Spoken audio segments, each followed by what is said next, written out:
Assalamualaikum warahmatullahi wabarakatuh. Silakan Pak Dokter. Assalamualaikum warahmatullahi wabarakatuh. Kedengaran? Assalamualaikum. Apakah Waalaikumsalam kedengaran? warahmatullahi wabarakatuh. Jelas, jelas dok, jelas. Kedengaran? Alhamdulillah. Jelas. Saya mulai saja, boleh? Boleh dok, boleh. Boleh. Ya, alhamdulillah kita kembali bertemu di webinar kali ini yang membahas tentang probiotik. Kemungkinan untuk nanti tentang tutorial misalnya pembuatan probiotik yang saya juga biasa kerjakan untuk skala rumahan itu sudah ada saya berikan di grup WhatsApp, nanti bisa diupload. Nah, tapi untuk kali ini yang saya mau bawakan itu tentang apakah makanan-makanan fermentasi yang selama ini kita buat itu apa memang bisa berperan sebagai probiotik.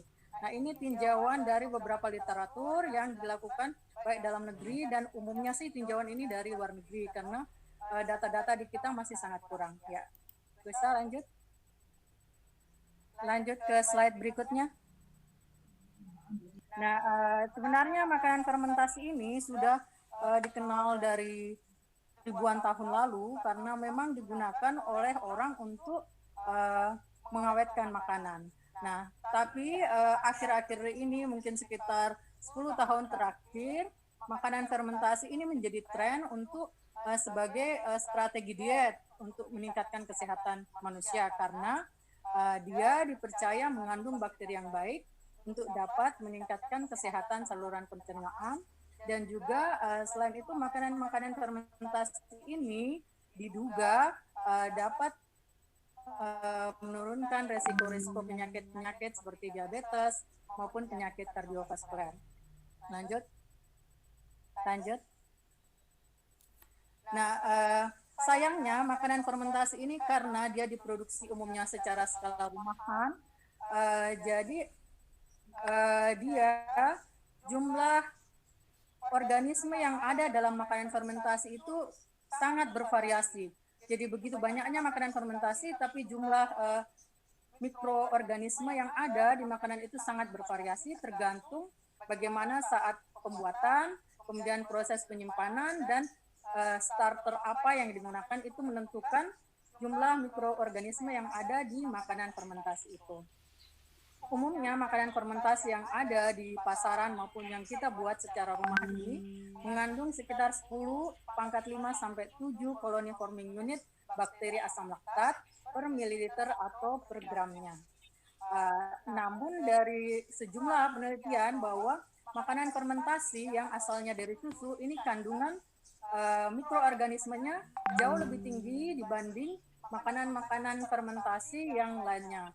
Jadi fermentasi dari produk susu bisa mencapai sampai 10 pangkat 9 koloni forming unit per mililiter atau per gramnya.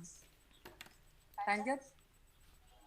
Nah, jadi karena tren makanan fermentasi itu awalnya dari produk rumahan, kemudian beralih menjadi produk yang di industri diproduksi secara massal, kadang-kadang oleh pabrik mereka menambahkan zat-zat adiktif, entah perasa, entah pemanis yang kadang-kadang juga malah mikroorganisme hidup di makanan-makanan fermentasi itu sangat sedikit jumlahnya dan akhirnya harapan kita bahwa makanan fermentasi itu mengandung bakteri hidup yang cukup itu malah tidak tercapai dan kadang makanan-makanan fermentasi yang dibuat secara pabrik ini karena dia mengandung bahan-bahan tambahan, perasa maupun pemanis, dia berubah bukan menjadi real food lagi, tapi dia malah menjadi proses food yang secara kesehatan malah tidak begitu baik.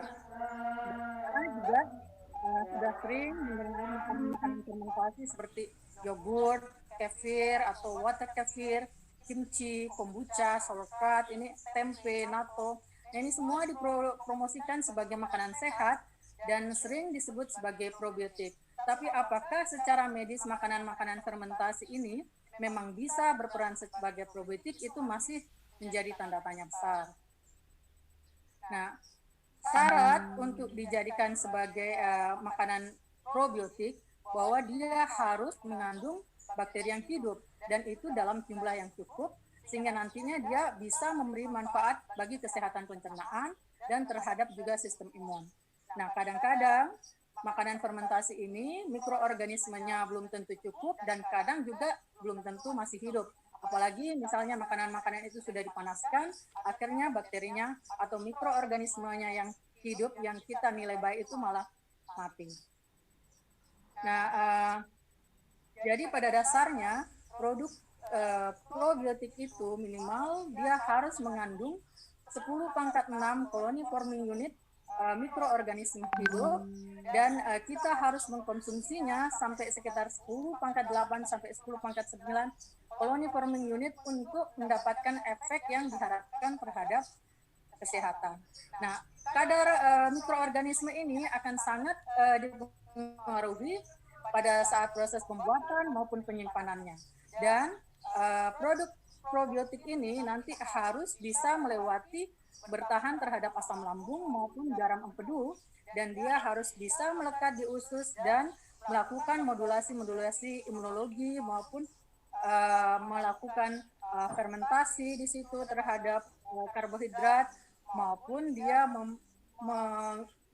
merangsang pembentukan pertumbuhan mikrobiota lain yang dinilai sebagai mikrobiota yang baik. Nah, makanan fermentasi sendiri itu banyak macamnya, bisa dari buah, sayur ini difermentasi oleh asam laktat, atau dari kedelai dan kacang-kacangan yang difermentasi oleh jamur, atau kita juga bisa kenal kayak tempe dan tape kalau untuk beras dan singkong yang difermentasi, atau bisa difermentasi dengan garam. Nah, seperti kayak tadi sudah sebut, kefir, kombucha itu memerlukan sementara seperti kuat, dia starternya itu yang tinggi dari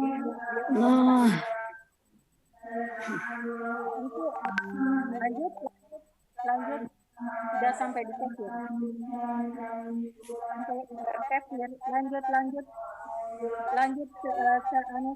Lanjut ya. Stop. Coba digambar yang kefir tadi. Gambar kefir tadi sebelumnya ya. Nah, ini. Kefir sendiri ini asalnya dari pegunungan Kaukasia. Jadi dia susu fermentasi yang dicampurkan starter. Kemudian starter ini sebenarnya dia mengandung bakteri asam laktat dan juga mengandung ragi. Nah, di mana nantinya gula pada susu laktosanya ini akan dirubah menjadi asam laktat dan asam asetat, dan juga jamur juga akan merubah sebagian menjadi etanol atau alkohol. Nah, untuk WHO sendiri menyarankan bahwa kefir grain itu harus paling tidak mengandung 10⁻⁷ koloni forming unit atau 10⁻⁴ ragi untuk mencapai jumlah mikroorganisme yang diharapkan. Untuk pembuatannya, jadi susu ini dipasteurisasi dulu untuk membunuh bakteri-bakteri yang patogen. Setelah dipasteurisasi sekitar 15 menit pada suhu 80 derajat, kemudian nanti didinginkan. Setelah dingin kemudian dicampur dengan starternya atau kefir grain itu, kemudian difermentasi minimal 18 jam pada suhu 25 sampai 30 derajat. Setelah difermentasi 18 jam atau lebih, kemudian nanti disaring. Jadi hasil saringannya inilah yang disebut susu kefir, yang ini kemudian bisa dikonsumsi. Sementara kefir grainnya sendiri bisa disimpan untuk digunakan kemudian untuk fermentasi yang berikutnya. Itu untuk skala rumahan seperti itu, dan ini sebenarnya gampang sekali dibuat. Kalau nanti memang butuh tutorialnya, nanti bisa saya kirimkan video tutorial. Lanjut. Lanjut.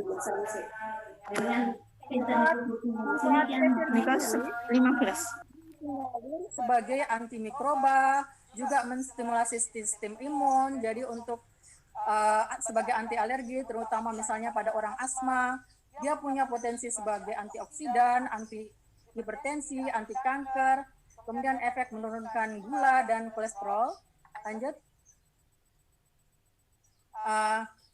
Dan juga dia memperbaiki komposisi mikrobiota usus sehingga Lactobacillus dan Bifidobacteri yang merupakan bakteri-bakteri yang baik itu menjadi lebih banyak. Sayangnya penelitian-penelitian ini lebih banyak penelitian in vitro dan juga pada binatang. Untuk pada manusia masih sedikit penelitiannya, dan yang ada pada manusia itu yang ada sedikit bukti yang dianggap berbasis bukti bahwa dia bermanfaat untuk orang-orang yang mengalami laktosa intoleran dan juga menjadi terapi tambahan untuk mengeradikasi infeksi Helicobacter pylori. Jadi pada pemberian antibiotik, kemudian orang itu menderita infeksi Helicobacter pylori, ya akan hasilnya lebih bagus dengan ada tambahan susu kefir sebagai pengobatan tambahan selain antibiotiknya. Nah, lanjut untuk orang-orang yang sebenarnya menghindari kolesterol, nah ada juga yang disebut water kefir. Water kefir ini dia bukan dari susu, tapi dia dari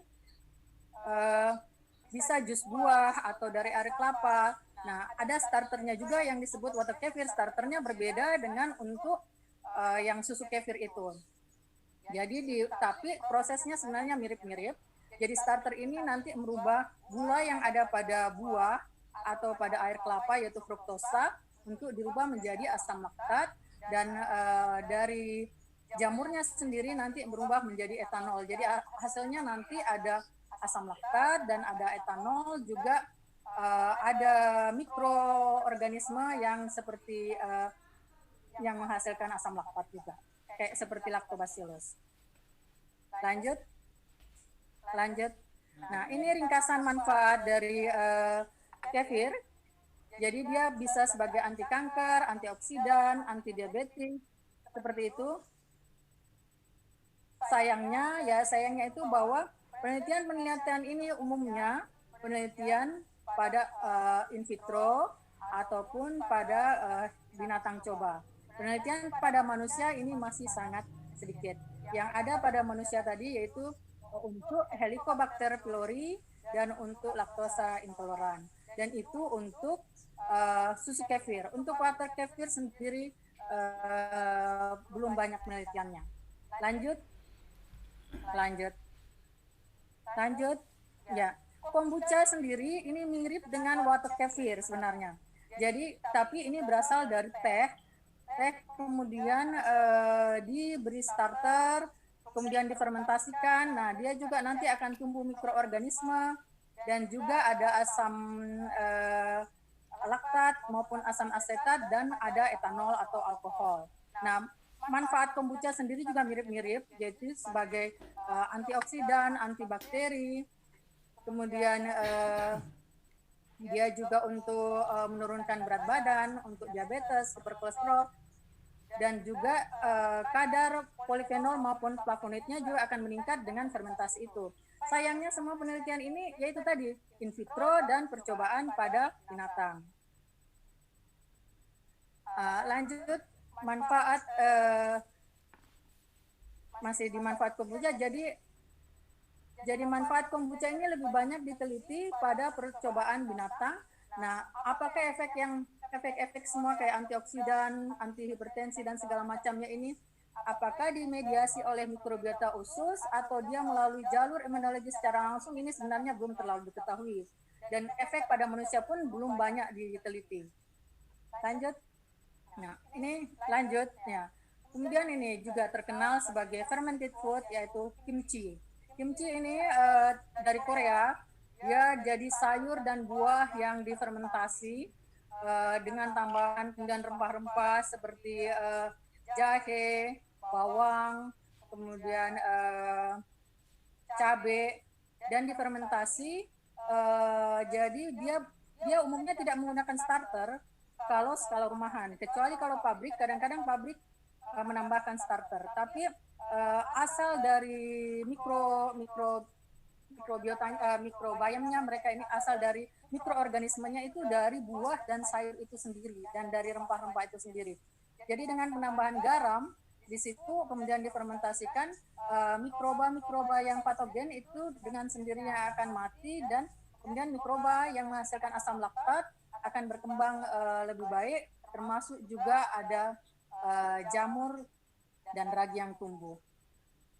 Lanjut, manfaat kimchi ya seperti itu, sama adalah menurunkan berat badan, dia juga untuk ekspresi dia mempengaruhi ekspresi gen sehingga nanti dapat berpengaruh terhadap jalur metabolik maupun imunitas. Nah, di sini nanti semuanya dihubungkan misalnya dengan penyakit diabetes, superkolesterol, dia punya efek antimikroba, antioksidan, seperti efek-efek probiotik lainnya. Tapi kelebihan kimchi, selain dia mengandung probiotik, bakteri atau mikroba yang hidup, dia juga mengandung prebiotik karena serat dari sayur-sayur maupun dari seperti bawang yang tidak dicerna oleh tubuh. Nah, ini dia berfungsi sebagai prebiotik, makanan bagi bakteri-bakteri usus yang sudah ada di usus besar kita. Jadi dia punya dua manfaat di sini, dia sebagai probiotik maupun sebagai prebiotik. Lanjut. Nah, sayangnya tidak semua makanan probiotik seperti kimchi ini betul-betul kita bisa anggap 100% aman. Tidak. Semua makanan itu mengandung, kalau digunakan secara berlebihan pasti akan ada efek buruknya.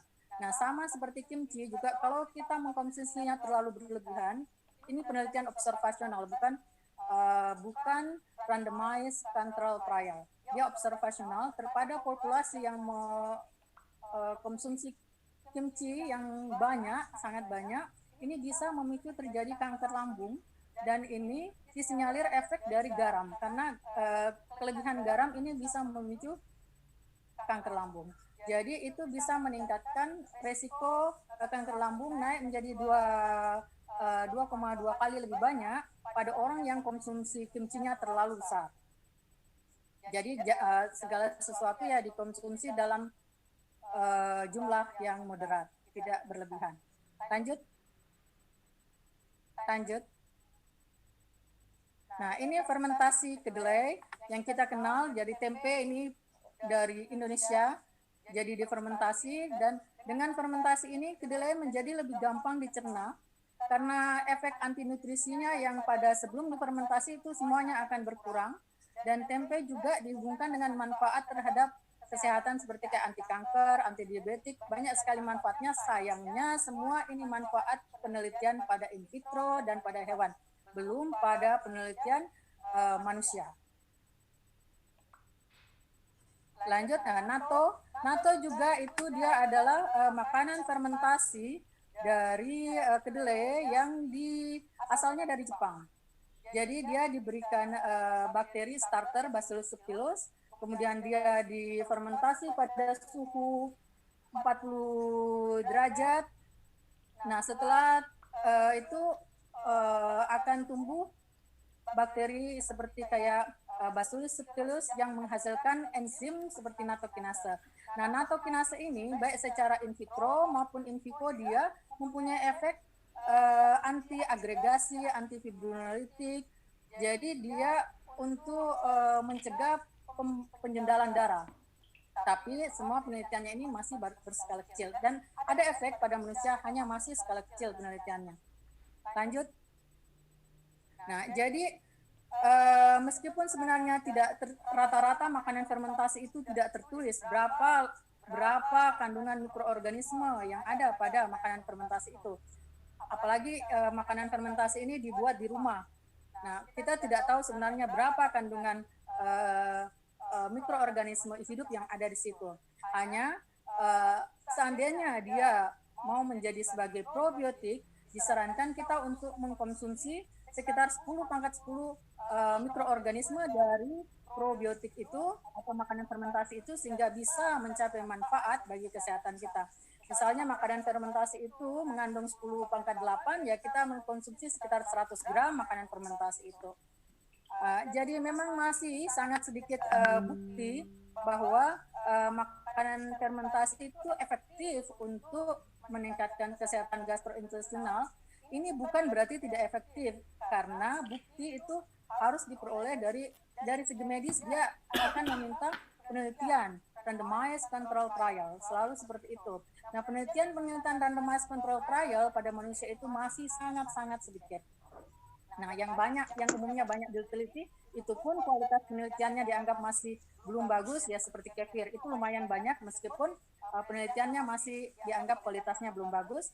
Jadi dia punya manfaat untuk mengeradikasi Helicobacter pylori dan untuk penderita laktosa intoleran. Untuk misalnya kombucha, water kefir, tempe, kimchi, ini rata-rata penelitian masih secara in vitro dan pada binatang. Nah, tapi kita jangan berkecil hati bahwa makanan fermentasi yang kita buat sendiri itu tidak bermanfaat sama sekali, belum tentu. Nah, karena kita tahu bahwa makanan fermentasi itu mengandung bakteri yang hidup dan sebaiknya tidak dipanaskan supaya bakteri-bakteri hidupnya itu tidak mati. Nah, bagaimana supaya kita mendapatkan manfaat yang optimal dari fermented food yang kita buat? Kita campur dengan prebiotik waktu mengkonsumsinya. Misalnya kita mengkonsumsi kefir, susu, bisa dicampur dengan pisang, karena pisang dia mengandung serat yang tidak terutama pisang yang belum terlalu masak. Dia mengandung resistensi stretch yang tidak diserap oleh usus halus. Jadi dengan tambahan kefir, kemudian kita konsumsi bersama dengan pisang atau dengan kurma, nah itu bisa meningkatkan manfaatnya, karena kita dapat probiotik maupun dapat prebiotiknya. Sama juga misalnya kita membuat salad dari sayur-sayuran. Nah, dressingnya bisa menggunakan seperti water kefir. Jadi kita tidak perlu lagi menambahkan dressing seperti cuka apel, tapi kita dari water kefir yang kita punya bisa ditambahkan di situ, sehingga makanan ini lengkap antara probiotik maupun prebiotiknya. Saya kira demikian dari saya. Mungkin nanti lebih banyak lanjut dari diskusi. Kalau ingin tutorial, saya sebenarnya sudah buat videonya, tinggal dibagi untuk yang biasa saya buat sendiri. Saya kira demikian. Assalamualaikum warahmatullahi wabarakatuh. Semoga bisa bermanfaat.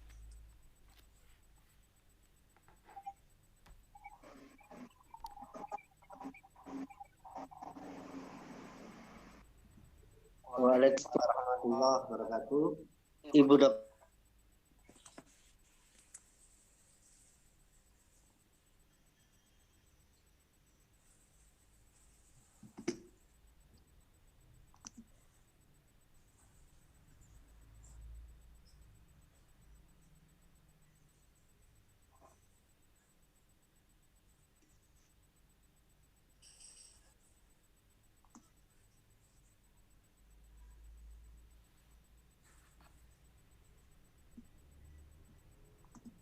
Pak Iman suaranya nggak ada ya?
Nyun sewu, suaranya memang putus-putus nggih.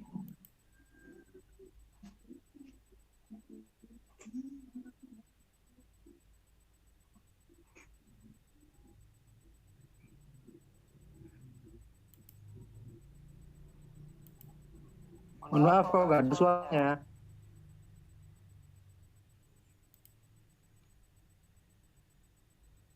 Kak Imam terputus ini kelihatannya.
Nyun sewu, suaranya memang nggak ada nggih.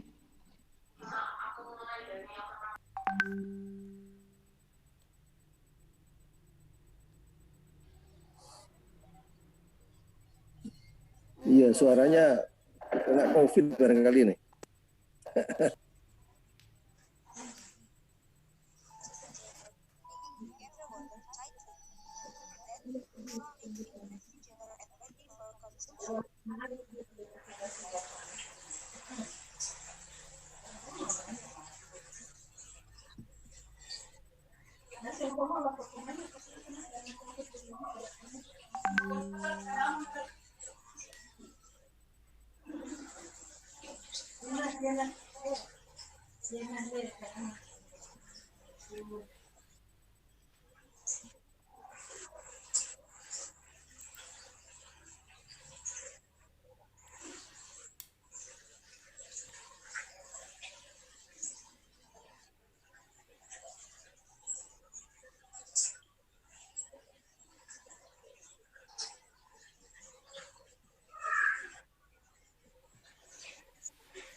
Iya,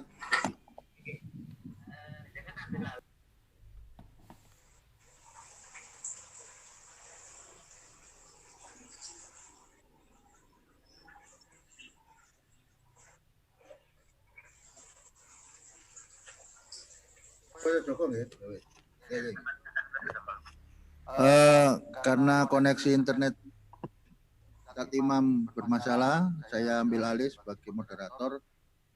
Kita lanjutkan untuk materi berikutnya, akan disampaikan paparan beliau Profesor Joko untuk meneruskan materi. Jembatan Profesor Joko, monggo Prof untuk memberi paparan.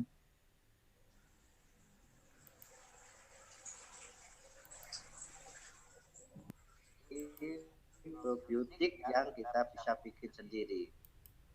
Selanjutnya adalah Profesor Joko. Monggo, Dr. Novi. Nggih sampun diworo-woro niki wau. Profesor Joko pundi?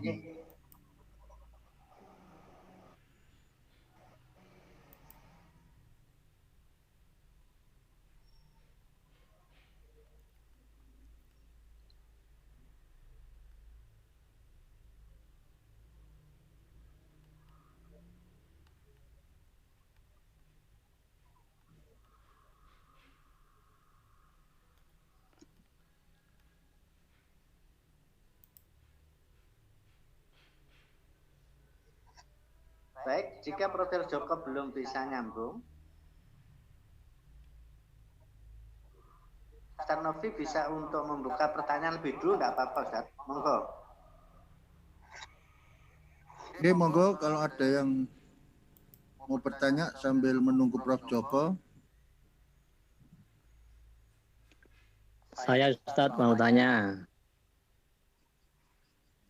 Monggo, monggo. Dari mana? Nih, Namanya siapa? saya Afif dari Probolinggo. Ini dok, tadi saya tertarik untuk cara bikin kefir tadi ya. Proses awalnya perlu saya detaili itu terkait dengan pasteurisasi ya. Tadi kan sebelum diproses menjadi kefir supaya bakteri itu bersih ya, bagus bahannya itu harus dipasteurisasi. Itu gimana caranya pasteurisasi yang benar itu. Mungkin itu aja dari saya. Oke, sampun.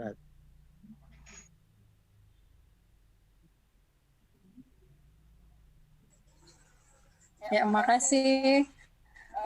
Jadi umumnya yang dipasteurisasi adalah susu yang susu segar.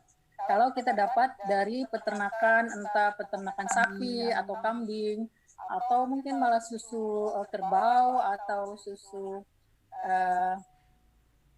domba.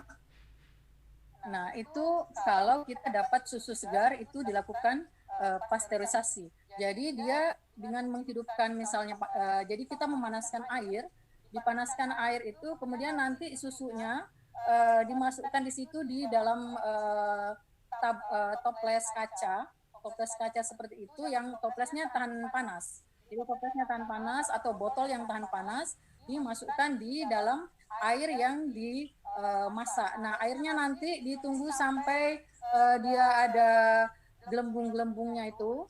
Nah, usahakan air itu melewati batas, misalnya toplesnya susunya setengah toples, itu airnya nanti dia akan harusnya lebih tinggi daripada level susu. Dia harus lebih tinggi dari level susu itu.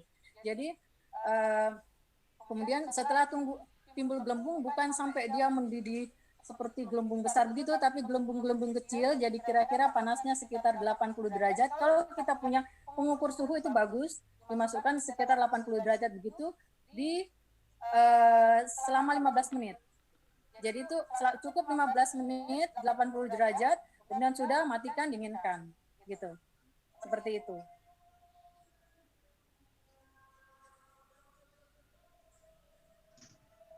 Nah, tapi kalau kita punya susu yang sebenarnya kadang-kadang kalau di supermarket kita juga bisa dapat susu kayak misalnya merek Greenfield. Ada yang fresh milk itu sudah dipasteurisasi, jadi kita tidak perlu pasteurisasi lagi.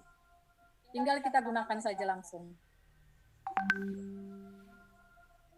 Jadi yang dipasteurisasi itu kalau kita dapat susunya itu susu fresh milk. Itu yang harus dipasteurisasi dulu sebelum dilakukan fermentasi dengan kefir, bibit kefir atau kefir grain itu. Bagaimana?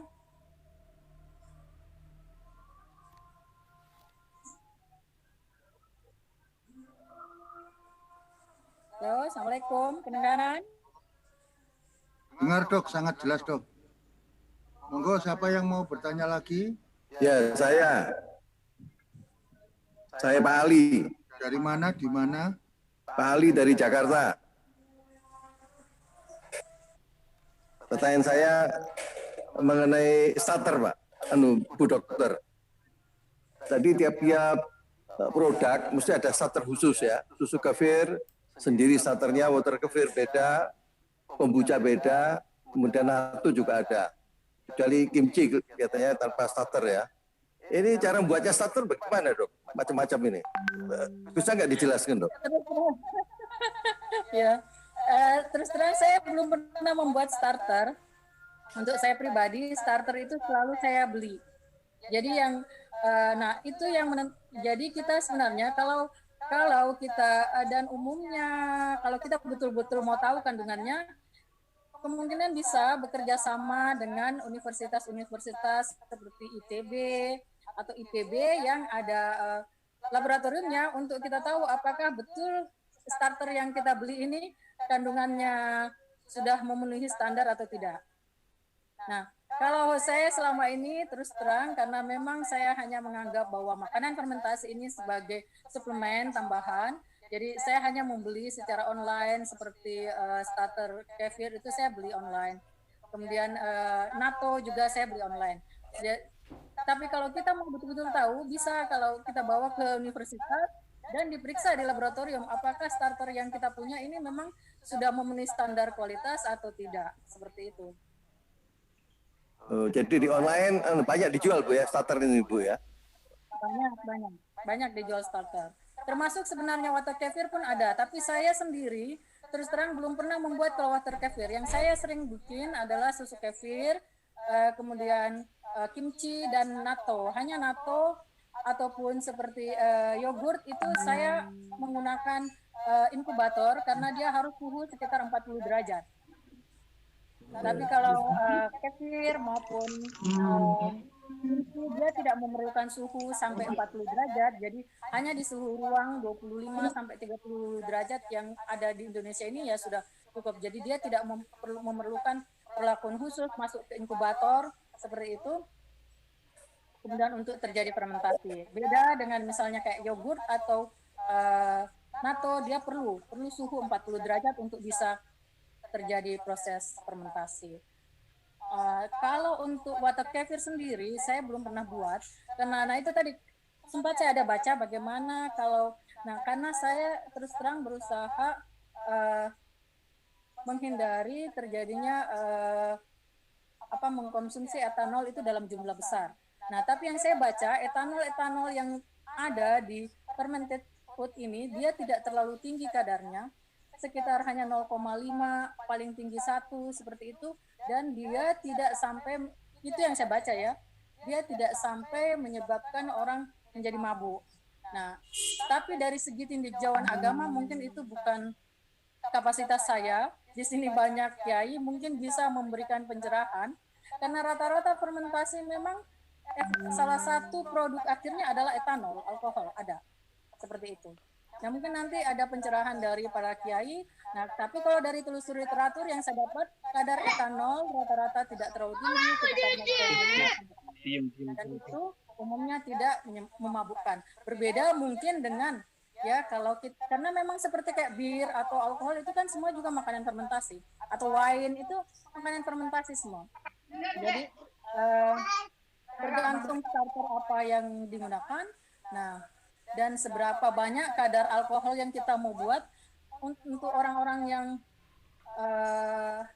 sudah skala pabrik dan mereka akan lebih tahu. Kalau saya terus terang masih skala rumahan. Mungkin yang memang membuat alkohol akan lebih tahu bagaimana memproduksi misalnya sampai kadar alkoholnya bisa tinggi. Nah, itu akan lebih bisa menjawab. Tapi untuk fermented food rumahan dia rata-rata tidak lebih dari 1 kadar etanolnya. Demikian.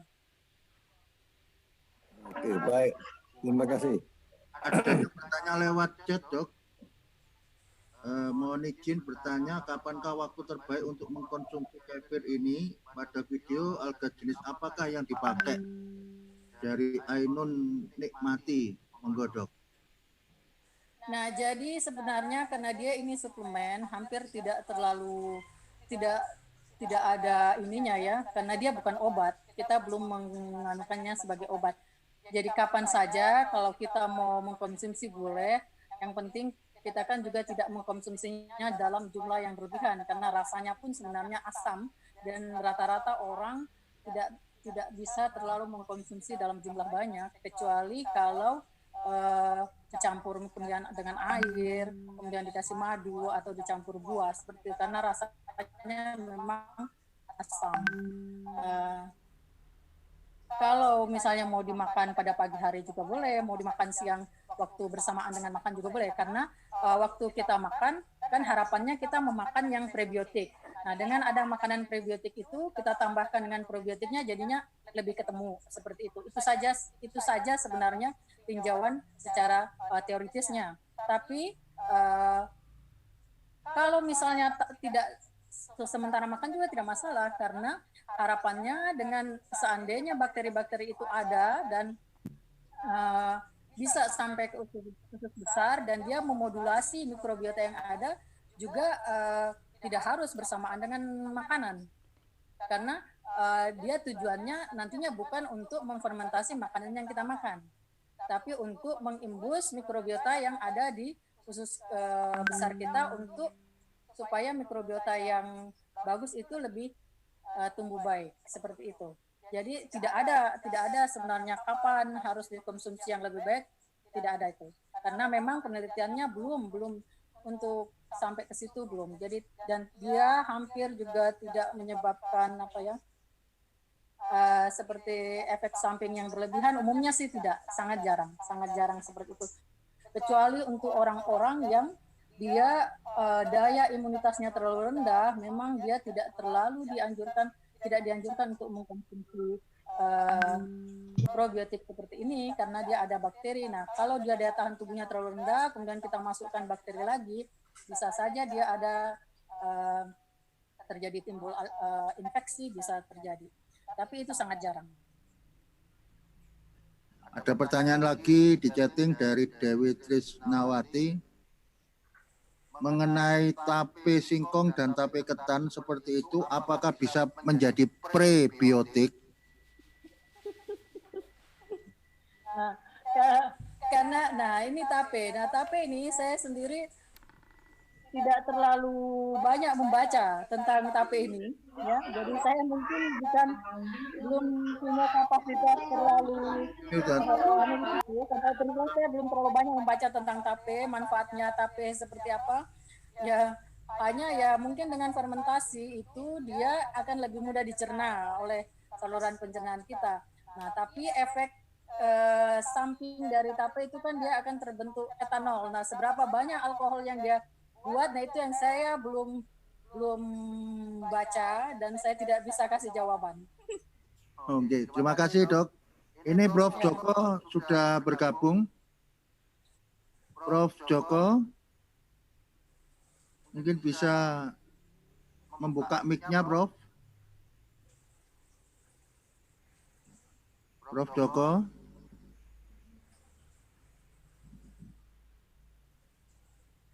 Halo, Prof. Joko.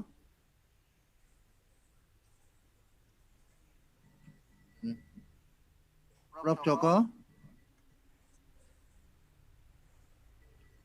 Sambil menunggu Prof. Joko ini ditayangkan lagi video.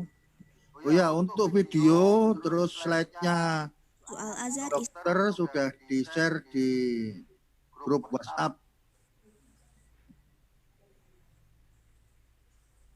Monggo kalau mau di-play lagi. Welcome to Al-Azhar Islamic Boarding School. Student of Al-Azhar Islamic Vocational High School presents how to make water kefir. Prepare the tools and materials. Contain plastic filter, tablespoons, plastic cups, 500 ml coconut water, filter and cool just water that has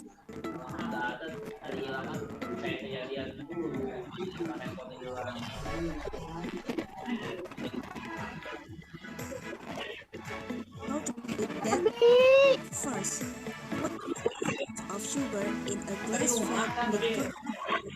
Stir with a plastic spoon until the sugar dissolves. Then, pour the sugar solution into the container well filled. Coconut water to the container and continue to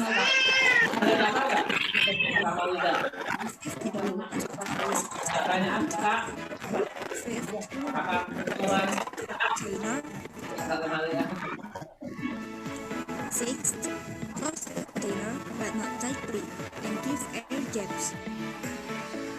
Seventh, let stand for 24 hours. 8. Filter and pour the algae-soaked water that has been left idle into an empty container. Then, close the container containing the kefir water tightly. Then, store it in the refrigerator and ready for consumption.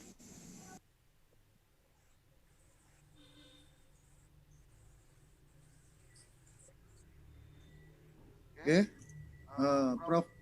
Joko, apakah sudah bisa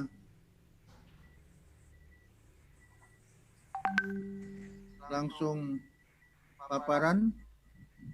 Beliau sudah nampak gabung tapi belum buka video dan mic-nya. Ustadz Imam mungkin bisa ada komunikasi, Ustadz.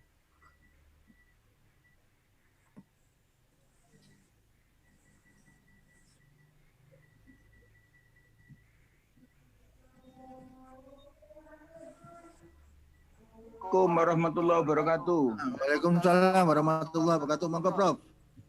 Nggih. Pangapunten niki wau enten tamu mendadak. Siap. Monggo, Prof. Nggih.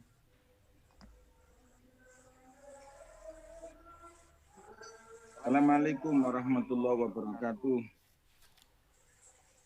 Alhamdulillah wa syukurillah ala kulli nikmatillah wala haula wala quwata illa billah. Allahumma shalli wa sallim ala sayyidina Muhammadin wa ala alihi wa sahbihi wa la nabiyya ba'da amma ba'du. Yang kami hormati para pemirsa webinar pada pagi hari ini, yang kami hormati Ibu Dokter, yang kami hormati Bapak Profesor Muhammad Amin, yang kami hormati Kiai Haji Imam Mawardi Ridwan, dan juga asatid yang pemrakarsa webinar pada pagi hari ini. Mudah-mudahan pertemuan pagi hari ini mendapatkan keridhaan dari Allah Subhanahu wa Ta'ala, dan kita mendapatkan ilmu yang bermanfaat. Yang pertama ingin saya sampaikan bahwasanya dengan adanya COVID-19 ini yang mutasinya makin banyak dan juga menjadikan kita sendiri ini, terutama para dokter rumah sakit dan juga insan insan kesehatan ini mendapatkan suatu tantangan, bahwasanya ternyata COVID-19 ini mutasi yang begitu luas. Jadi sekarang ini yang diserang itu bukan hanya tenggorokan, tetapi sekarang ini lambung, dan juga ada yang paru-paru, langsung juga ke jantung. Jadi banyak sekali yang diserang organ tubuh yang penting-penting. Oleh karena itu, dan di samping itu vaksin belum ditemukan. Oleh karena itu insan kedokteran atau insan kesehatan selama ini mendapatkan tantangan yang cukup besar. Oleh karena itu kami yang dari kalangan menengah ke bawah, terutama kalangan bawah, kami mempersiapkan probiotik khusus untuk menghadapi itu. Oleh karena itu kami buatkan probiotik yang sederhana sekali, tapi cukup strainnya untuk berhadapan dengan berbagai macam virus, terutama virus yang sekarang ini, yaitu virus COVID-19.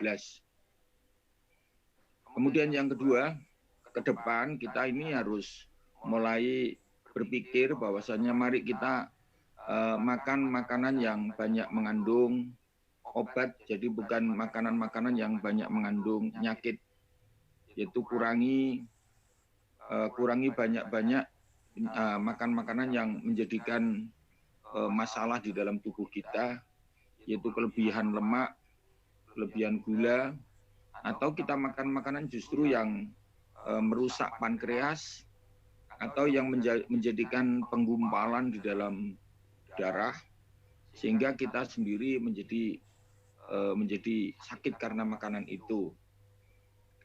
Dengan demikian kita membutuhkan suatu asupan makanan yang betul-betul original, baik itu dari bumbu-bumbu masakan yang sehat. Jadi saya Dia kadang juga kalau dikasih apa? Makasih, dia jawab makasih. Nah, kalau dia jelas kalau makan.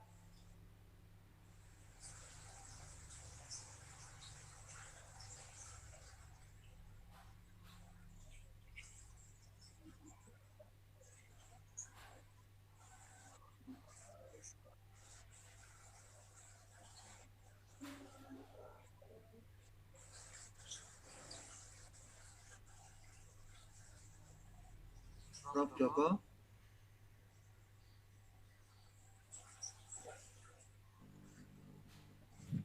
Harap yang lain bisa di-mute ya. Hostnya tolong di-mute semua host. Kecuali narasumber.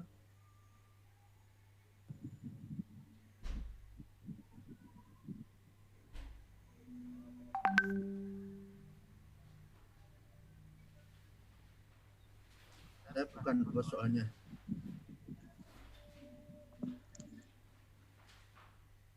Halo, Prof. Joko.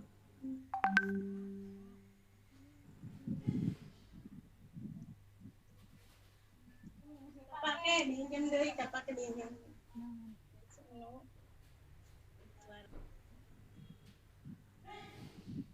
Prof. Joko.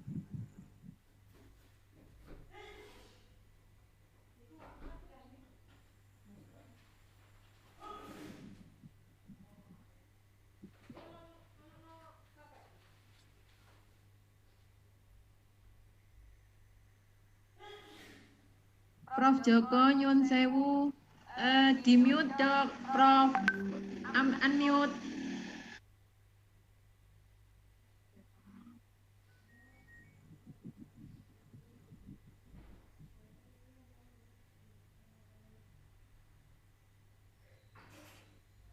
Halo.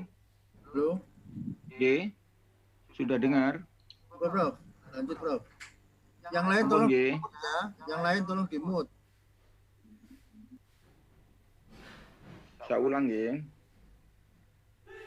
Jadi begini, sesuai dengan pengalaman saya di dalam menghadapi tamu-tamu saya yang ingin mendapatkan pelayanan dari saya, terutama untuk berbagai macam penyakit. Saya banyak menggunakan empon-empon yang biasa kita pakai untuk masak. Saya juga menggunakan banyak buah-buahan yang banyak mengandung vitamin yang bagus, yang banyak mengandung satu nutrisi, yang banyak mengandung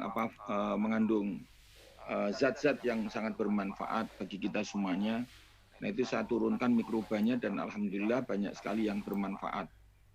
Oleh karena itu, ke depan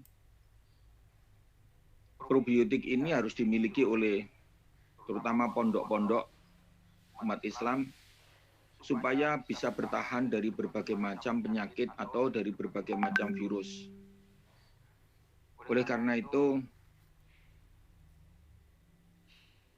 di tempat saya banyak sekali berdatangan dari mana-mana untuk bagaimana mempelajari, bagaimana mengembangkan probiotik secara umum.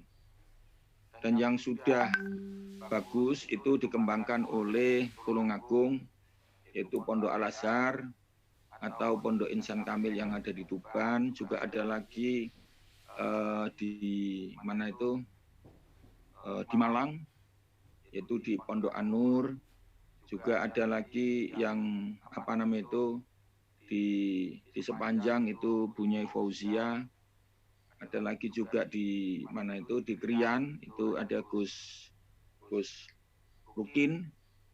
Jadi mereka memang saya ajari, saya berikan biang, juga saya ajari bagaimana cara mengembangkan, dan alhamdulillah berhasil dengan bagus. Dan ini terutama pada umumnya khusus untuk menghadapi COVID-19. Nah, kemudian dari probiotik yang dasar itu tadi, saya menambahkan dengan zat aditif. Nah, zat aditif itu juga saya turunkan dari mix berbagai macam zat aktif. Nah, itulah yang saya tambahkan. Satu contoh untuk kanker, untuk gagal ginjal, untuk gula, untuk apa lagi ya? Untuk batu empedu dan batu ginjal. Ada juga untuk kanker. Ada juga untuk kesuburan wanita maupun kesuburan laki-laki. Dan banyak hal yang lain, dan ini saya juga menemukan yang baru, yaitu saya bisa menjadikan sehat orang, yaitu dengan cara nomor satu, lambung itu harus sehat, yang kedua pembuluh darah tidak ada yang penyumbatan. Nah, yang pertama itu tadi untuk pembuluh darah yang supaya tidak terjadi penyumbatan, ini baru saya temukan, dan zatnya sangat bagus sekali untuk bisa menjadi mikroba, dan kemudian ini yang mengubah plak-plak maupun lemak-lemak yang ada di dalam darah dan juga di pembuluh darah itu diubah menjadi dibuang. Jadi itu yang saya lakukan, dan mudah-mudahan harapan saya dengan adanya Zoom ini, seluruh pondok-pondok pesantren, seluruh madrasah-madrasah, seluruh majelis taklim, seluruh kajian-kajian yang berkumpul bertemu dengan manusia, insya Allah selamat. Dari berbagai macam pengalaman, orang yang sudah positif itu cukup waktu tidak lebih dari 1 minggu, insya Allah sudah kalau di swab PCR negatif. Dan dari sanalah kemudian kami kembangkan untuk berbagai macam penyakit, dan itu yang kami sharekan kepada siapa yang mau datang ke tempat saya atau siapa yang mau belajar kepada saya, akan saya berikan bagaimana cara, dan juga saya juga memberikan kepada yang sudah penyakitnya kadung banyak ya, komplikasi antara gula, kemudian tensi tinggi, kemudian ada kena lambung, ada juga yang yang kemarin saya ketemu ada tamu yang dari Jember, justru sel darah putihnya memakan trombosit, dan itu sampai juga transfusi darah sampai 20 pack itu 2 hari sampai 3 hari. Ya alhamdulillah begitu datang ke tempat saya, akhirnya begitu kita terapi, kita berikan asupan yang untuk menghambat supaya jangan sampai darah putih itu memakan trombosit, sehingga yang bersangkutan menjadi kurus dan kemudian pusing. Nah, itulah yang saya lakukan selama ini, dan alhamdulillah sukses. Saya mengucapkan banyak terima kasih kepada bapak-bapak yang ataupun ibu-ibu yang yang mau belajar dan berkenan untuk mendapatkan berbagai hal dari saya. Semoga apa yang saya miliki ini bisa dimiliki oleh banyak orang, demi untuk supaya Indonesia sehat, umat Islam sehat, kemudian mengembangkan manusia Indonesia yang berakhlak, beragama, dan hidup dalam kesejahteraan. Demikian barangkali nanti saya akan dengan berbagai macam pertanyaan, insya Allah saya akan bisa saya sampaikan. Dan saya mengucapkan terima kasih kepada saudara saya yang namanya Ahmadi Toha yang dari Jakarta yang mengikuti hadir rupanya juga dalam Zoom ini. Beliau pernah bertanya kepada saya dan saya pernah menyampaikan bahwasanya untuk menyelesaikan lambung saja itu dibutuhkan mikroba ataupun probiotik dengan strain sekitar 100 lebih. Oh, ternyata beliau sudah mencari, waktu itu beliau bertanya pada saya waktu Zoom yang pertama. Ya kalau kepingin tahu ya kita harus kita lakukan eksperimen itu di lab.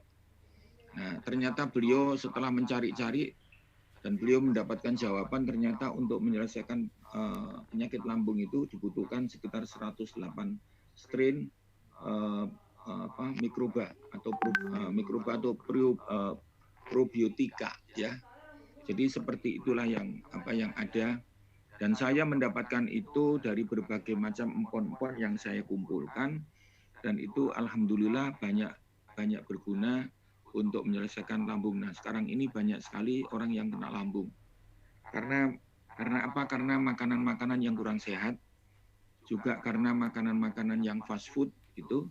Jadi karena komposisi makanan yang tidak sehat itu. Jadi oleh karena itu mari kita jaga lambung kita, karena lambung kita ini adalah paling penting. Apabila lambung kita ini tidak sehat, maka hasil produksi daripada makanan itu juga tidak sehat. Kalau hasil produksi makanan tidak sehat, maka banyak sekali korban daripada organ-organ tubuh kita juga tidak sehat. Demikian yang bisa saya sampaikan. Monggo silakan kalau ada berbagai macam pertanyaan, saya mengucapkan banyak terima kasih. Wassalamualaikum warahmatullahi wabarakatuh. Waalaikumsalam warahmatullahi wabarakatuh. Matur suwun Prof Joko untuk paparan. Alhamdulillah, terima kasih. Matur suwun Profesor Joko.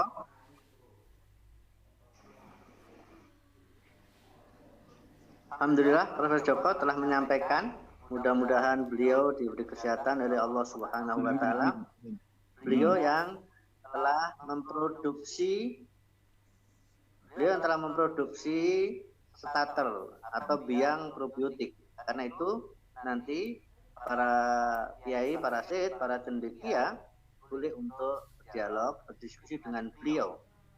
Monggo untuk dialog kalau ada yang ingin menyampaikan semua, dan akan dipimpin oleh Ustadz Novi. Tafadhol Ustadz Novi untuk memimpin dialog. Monggo. Ya, apa kita putarkan tutorial probiotiknya Profesor Joko dari Al-Azhar? Monggo, derek nih.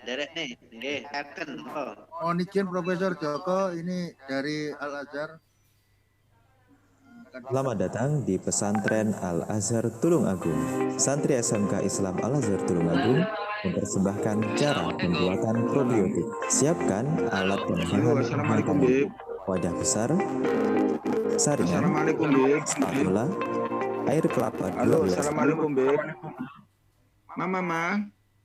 liter, mikroba Mbak Rena, itu ada pasien itu, tolong ya kamu tolong. Mama di mana Mama? Dan masukkan air ke dalam wadah besar. Mama.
Mungkin kendala signal, jadi memang kalau putar video di Zoom itu kalau enggak signalnya betul-betul bagus atau bandwidthnya tinggi pasti akan putus. Tapi insya Allah semua materi video probiotik, video air kefir, slide-nya yang ada dari Dokter Suhartini semua sudah kita share di grup WhatsApp yang sekiranya kemarin dengan semua join ke sini pasti akan diarahkan masuk ke grup itu dulu. Jadi nanti bisa dilihat di sana karena mohon maaf ya biasa Zoom itu pasti kendalanya koneksi kalau video seperti itu. Monggo ada yang ingin ditanyakan ke Profesor Joko, buka sesi pertanyaan. Silakan bisa langsung chatting atau membuka speaker mic-nya.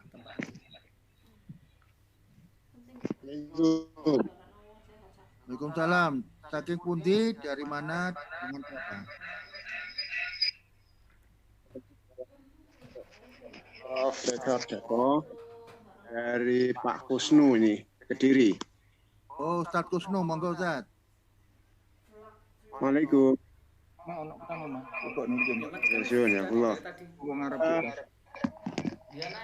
Ngapunten.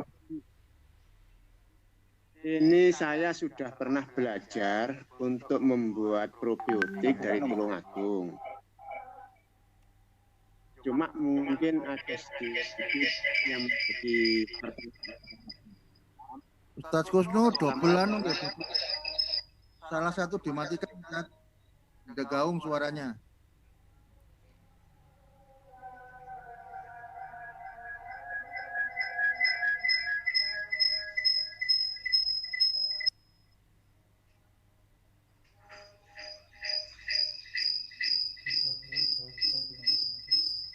Tolong host dimatikan semuanya yang selain Prof Joko dan Ustadz Kusnu.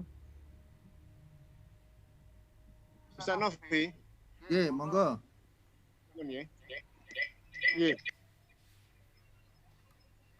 Saya sudah pernah belajar untuk membuat probiotik di Tulungagung. Cuma ada beberapa yang mungkin perlu kami pahami. Pertama adalah bahan-bahan sudah siap. Butuh ruangan di mana ruangan itu tidak kena cahaya kecuali lampu UV. Nah, kalau misalkan mohon maaf, itu bahannya dimasukkan ke dalam almari gelap, kemudian di dalamnya dikasih lampu UV, pripun nek ngaten niku. Jadi bukan di ruangan khusus. Matur suwun. Prof Joko, monggo. Halo.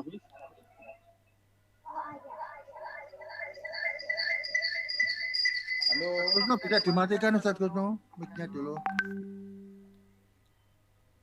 Ya, siap. Itu dua device. Halo. Ya, monggo Prof. Tadi ada tanya dari Ustadz Kusnu Kediri, sudah belajar dari Tulungagung. Terkait ruangan khususnya, apakah bisa ditaruh di lemari yang tertutup terus diparingi lampu UV? Ye, saged Ustaz Kusnul. Ye. Saged.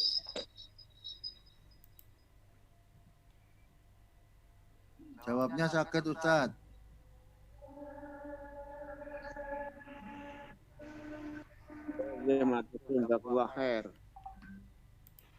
Alhamdulillah kemarin sudah bikinkan itu untuk pondok. Terus hasilipun kados pundi? Hasilipun kados pundi ya Ustaz?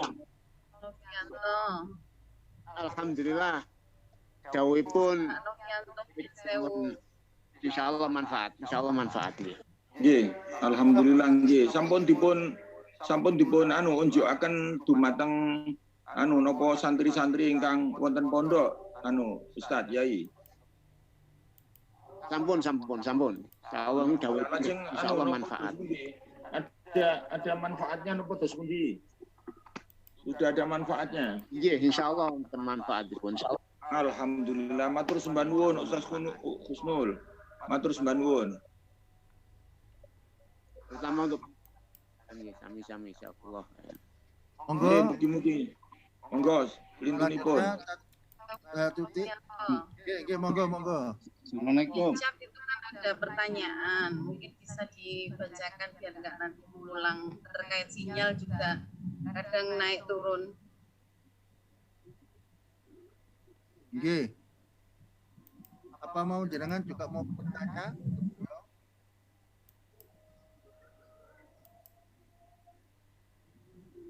Monggo silakan. Monggo kalau yang lain mau tanya silakan. Assalamualaikum, Kiai boleh bertanya? Saya Mustafa dari Bogor. Suruh masukkan. Monggo. Ya, Pak Profesor dan para Kiai sekalian, mohon izin bertanya tentang cara pembuatan probiotik yang tadi disampaikan. Di antara komposisinya ada air kelapa, madu, dan mikroba. Untuk mikroba ini di mana kami bisa mendapatkan? Apakah dihasilkan sendiri atau ada starter biang yang perlu didapatkan? Syukron. Terima kasih. Mohon izin Ustadz siapa yang bertanya biar saya juga kenal. Tapi yang jelas orangnya ganteng, berwibawa, insya Allah begitu. Nah, Ustadz saya Mustafa dari Bogor. Mustafa. Dari Ahlan wa sahlan.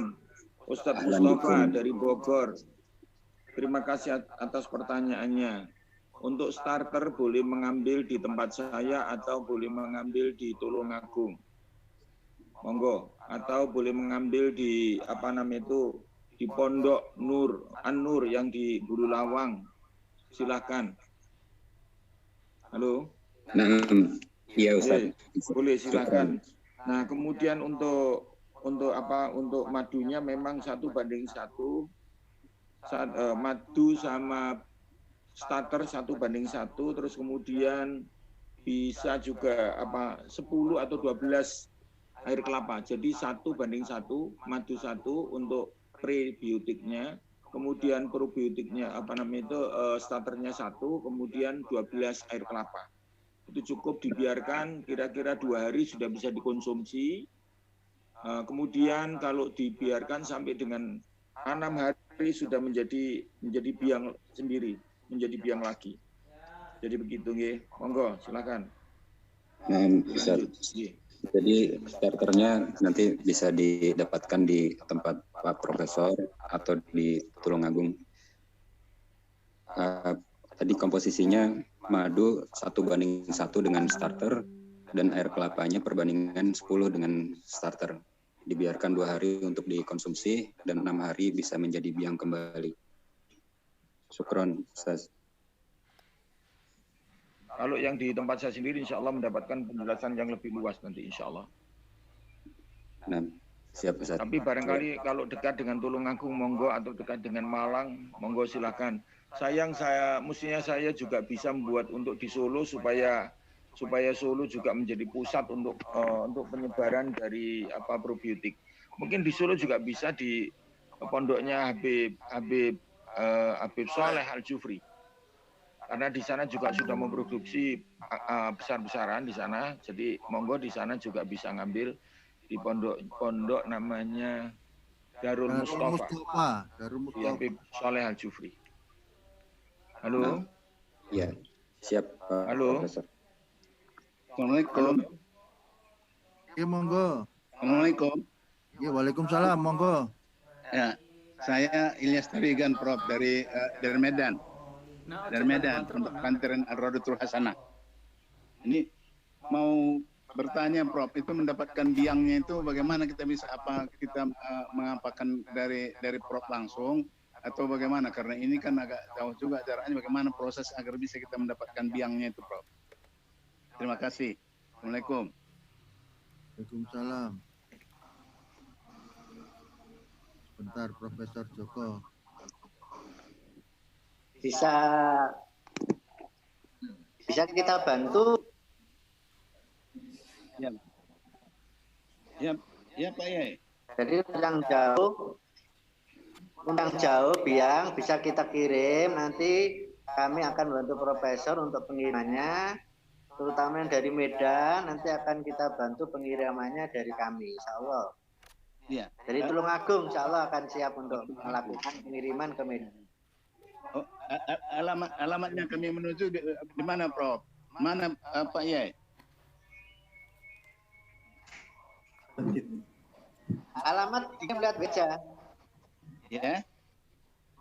Alamat dikirim lewat WA. Iya, ya. Nanti kirim lewat WA.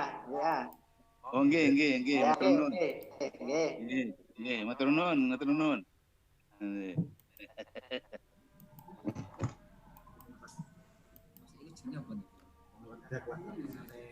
Profetiknya ketika saya taruh di lokal selama 2 minggu minggu ya kurang lebih 2 minggu.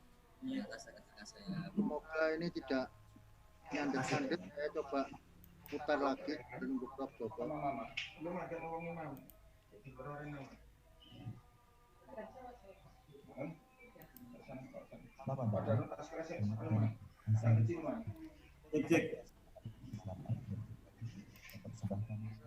Assalamualaikum. Sekarang Prof. Amin sudah siap. Barangkali nanti sambil menunggu pertanyaan yang lain selain dia, mungkin Prof. Amin sekarang. Tafadhol. Kan ngombe wong iki kok kayak ngombe.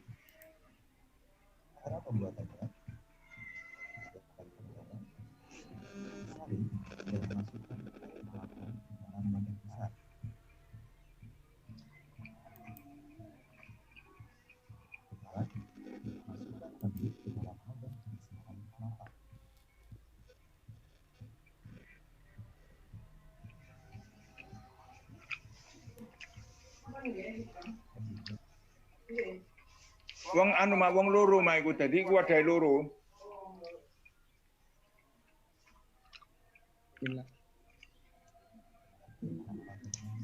Assalamualaikum warahmatullahi wabarakatuh.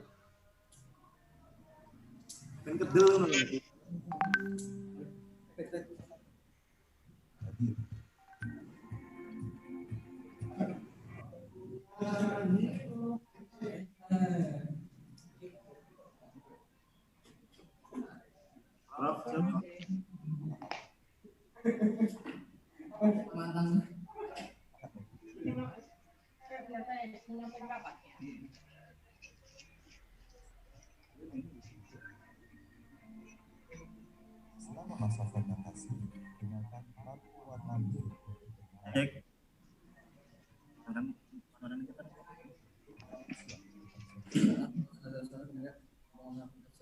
para kerumun sana nih.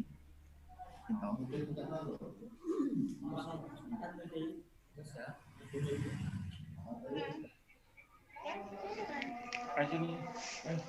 Mana? Ayo, Mbak Ayu. Assalamualaikum.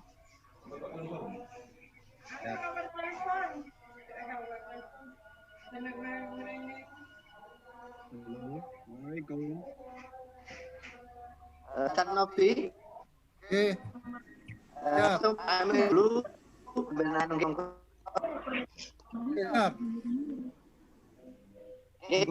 ke Prof. Amin, Ustaz. Lanjutkan materi berikutnya ke Prof. Amin. Monggo Prof. Amin. Oke, terima kasih. Bismillahirrahmanirrahim. Assalamualaikum warahmatullahi wabarakatuh.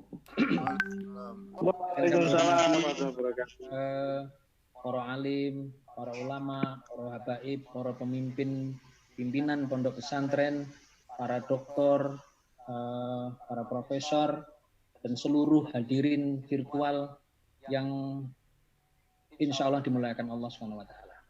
Saya Muhammad Amin, mohon maaf baru bergabung karena dalam waktu yang bersamaan ini tadi seminar yang tidak berbeda tetapi tentang Nutrizone terkait dengan nutrisi di masa pandemi di Universitas Darussalam Gontor. Kesempatan yang berbahagia ini adalah kesempatan yang luar biasa bisa bersilaturahim dengan para ustadz, para kiai, para habaib, para profesor, para doktor, dan seluruh pimpinan pondok pesantren di seluruh Indonesia. Yang saya sampaikan adalah berdasarkan hasil research, hasil penelitian yang sudah kami mulai beberapa tahun yang lalu. Jadi penelitian ini tidak hanya karena ada pandemi, tetapi memang penelitian-penelitian yang menjadi tugas kami untuk menemukan hal-hal yang manfaat untuk kita semua. Nah, terkait dengan pandemi ini, saya menemukan ada sejumlah hal yang penting berdasarkan data-data ilmiah. Data ilmiah mungkin tidak bisa saya sampaikan sekarang karena saya nggak nyiapkan slide.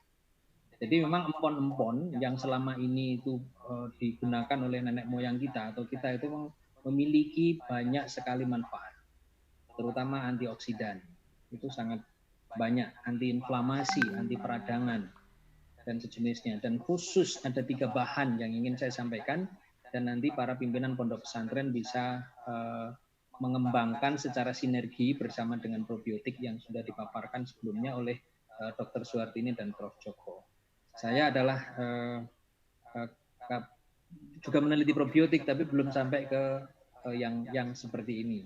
Tapi masih pada taraf awal. Maka dari itu saya akan menyampaikan produk research dari hasil penelitian.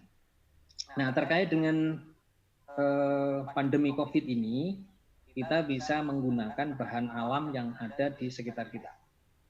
Yang sudah saya teliti dan saya sudah menghasilkan produk karena banyak kebutuhan dari masyarakat kita yang membutuhkan herbal. Sebenarnya herbal ini sama yang saya bentuk kapsul dengan yang bikin sendiri. Hanya kalau bikin sendiri itu harus fresh, harus segar. Bahannya cukup dari 3 jenis ya. Yang pertama daun pepaya, yang kedua adalah kunyit putih, kemudian madu. Itu formula yang pertama.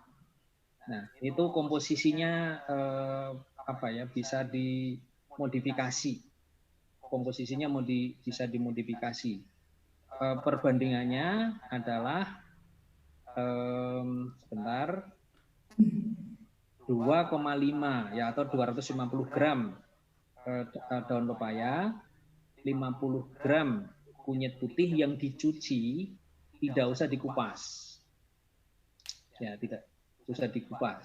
Kemudian 2 sendok makan madu. Nah, itu yang pertama tadi di blender di dalam air 250 cc. Nah, terus setelah jadi formula yang di blender itu, nah ketika mau minum ditambahkan Salat dulu nggih. Halo? Apa liane? Lanjut. Nah, jadi itu. Nah, dari formula itu sudah kami bentuk menjadi kapsul. Nah, ini sudah kami bentuk menjadi kapsul sehingga tinggal minum. Nah, kapsul ini sudah berproses di Badan POM dan kami tinggal menunggu surat izin edarnya. Seluruh tahapan sudah kami lalui. Dan ini yang masih sampel ya, istilahnya sampel untuk teman-teman pondok pesantren atau siapapun lah masyarakat di sekitar itu bisa kami siapkan ini ya. Ini. Kemudian yang kedua adalah Habatus Saudah. Habatus Saudah itu hasil research kami mengandung 12 bahan aktif yang saya tidak sebutkan satu persatu, dan 5 diantaranya itu adalah bahan untuk antivirus. Antivirus dalam pengertian umum. Ya, antivirus dalam pengertian umum. Ya, salah satunya adalah memblok interaksi antara spike virus dengan reseptor di dalam tubuh kita. Itu. Jadi yang rajin ngunjuk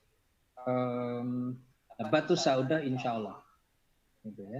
Jadi yang terbiasa dan sering minum Habatus Saudah itu adalah bagus, tapi jangan terlalu banyak ya, karena terlalu banyak itu panas. Kemudian yang lain itu bikin serai dan jahe, minuman serai dan jahe untuk minuman. Itu juga sangat menyehatkan. kebetulan kami itu sudah memiliki data empon-empon hampir seluruhnya. Data empon-empon hampir seluruhnya yang kami sudah analisis LC-MS dengan liquid chromatografi mass spectrophotometry. Jadi seluruhnya yang sudah kami LC-MS itu yang terakhir ada 31, yang sebelumnya ada 29, berarti ada 60 bahan termasuk bumbu-bumbu yang kita pakai. Itu saya sudah ada data LC-MS. Ada tumbar, merica, bawang, dan jenisnya.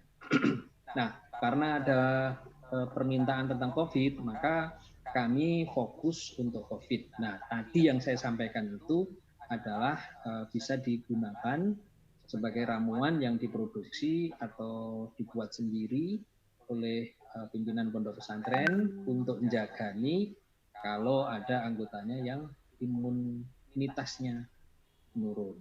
Jadi saya mohon maaf tidak menyiapkan slide karena beberapa kali sudah menyampaikan slide temuan dari riset yang kami sudah kerjakan. Begitu ya Imam yang bisa saya sampaikan, ringkas, padat. Kalau ada yang bertanya monggo, tapi insya Allah itu sudah sangat jelas. Matur nuwun, pangapunten. Billahi taufiq wal hidayah. Assalamualaikum warahmatullahi wabarakatuh. Waalaikumsalam warahmatullahi wabarakatuh. Monggo mau bertanya silakan ke Prof. Amin, silakan. Assalamualaikum Prof. Waalaikumsalam warahmatullahi wabarakatuh. Saya mau tanya tadi yang untuk yang fresh yang dibuat dari daun pepaya, kunyit putih dan madu, itu sebelum dikonsumsi itu diapakan dulu tadi terputus? Jadi kita timbang dulu dengan komposisi perbandingannya 200 gram daun pepaya yang tidak terlalu muda dan tidak terlalu tua. Kalau terlalu muda nanti itu kandungan karpeinnya. Jadi di pepaya itu ada semacam marker bioaktif yang namanya karpein. Nah, karpein ini sangat penting sekali untuk aktivitas di dalam sel saraf. Nah, ketika seseorang asma atau sesak nafas, atau kalau orang yang COVID itu karena susah bernapasan, ya dengan ini itu bisa nafasnya longgar. Karena apa? Asetilkolin itu diaktifkan oleh karpein tadi. Nah, karena asetilkolin aktif, maka sel-sel itu berkontraksi, otot-otot berkontraksi, sel otot berkontraksi, sehingga dahak-dahak yang ada di dalam itu akan keluar. Itu pada karpein. Kalau ada tetrahidrokurkumin yang berasal dari kunyit putih, itu fungsinya adalah untuk memblok interaksi virus dan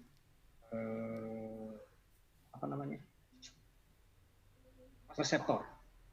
Jadi 250 gram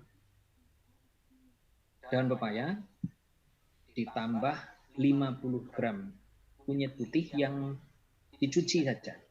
Nah, setelah siap di blender dengan 250 cc air.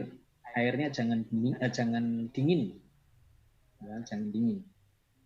Tetapi air biasa saja. Juga tidak perlu air biasa. Nah, setelah jadi di gelas tambahkan 2 atau 3 sendok madu yang murni, diminum 3 hari berturut-turut, insya Allah. Kalau yang sudah positif itu 4 sampai 7 hari, pagi sore. Nah, kalau yang sudah positif itu pagi, siang, sore. Jadi sehari 3 kali. Maka dari itu kalau yang dengan ini ya kebetulan kami sudah membuat secara manual dengan ini, pagi 3, siang 3, sore 3, malam 3. Jadi 9 sehari. Ada beberapa data yang kami peroleh, ada sekitar 24 pasien yang menggunakan ini dengan variasi kesembuhan. Ada yang 5 hari sembuh, ada yang 7 hari, ada yang 9 hari, tergantung dari kondisi badannya. Begitu ya yang bertanya. Prof, seandainya yang sudah jadi kapsul itu per botol berapa ya, Dok? Per botol nih ini dari ini isinya sebentar. Isinya 30. Isi 30. Ya. Berarti kalau yang sudah positif cuman cukup ya buat 10 hari ya? Oh, kalau positif 3 hari 1 botol. 9. Karena sehari kan cuma 3 hari ya, Prof? Sehari kan 9. Kalau yang positif sehari 9, berarti minimal 4 hari ya minimal 2 botol. Karena kan kalau 1 botol 30 itu kan berarti hanya berapa itu? 39, 18, 27, 3 hari 1/3.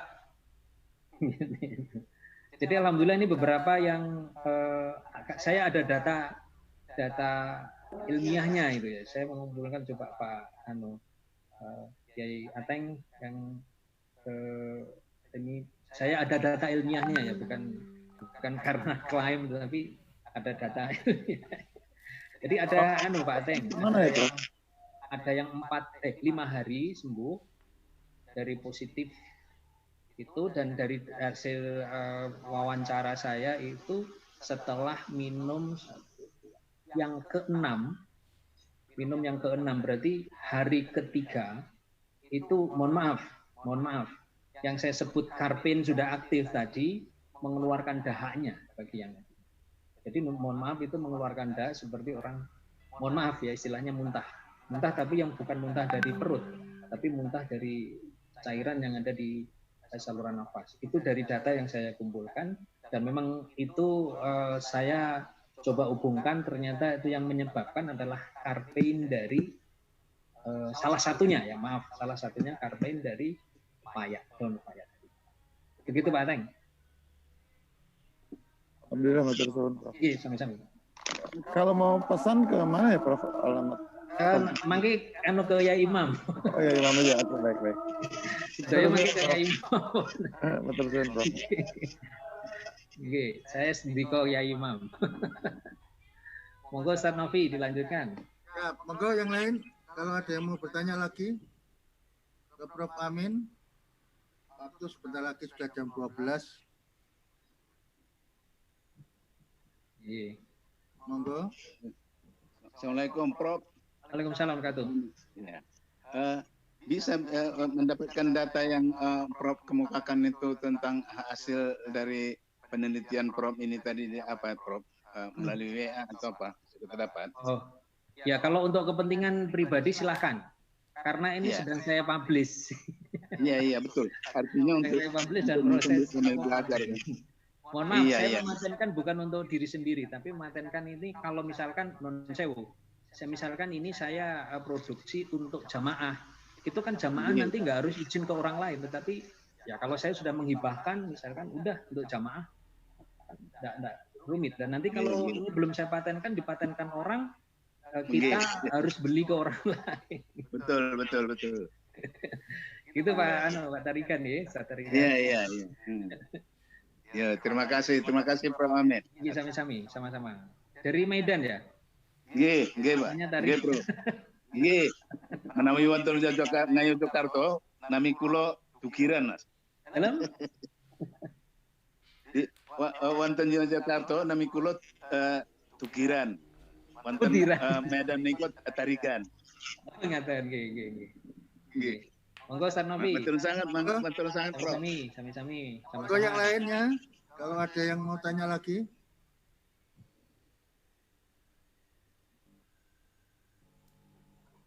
Assalamualaikum. Waalaikumsalam warahmatullahi wabarakatuh. Ya, mau tanya ini Dari mana? Di mana?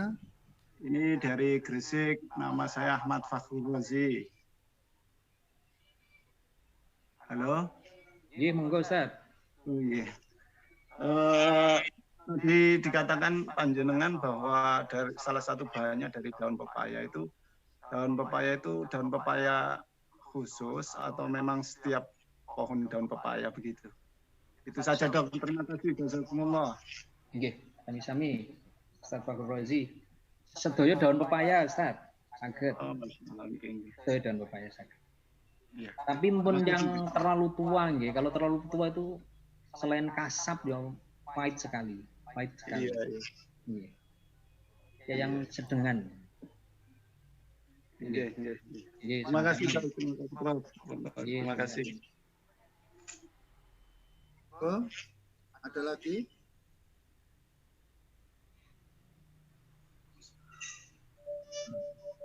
Ya ada lagi dari Ya, mohon izin, Kiai. Oh, dari mana? Ya. Mana? Saya Sasudi dari Bekasi. Mau tanya, resep itu apakah bisa untuk orang yang asma akut? Itu aja. Terima kasih. Asma akut nggih. Ya, untuk anak remaja.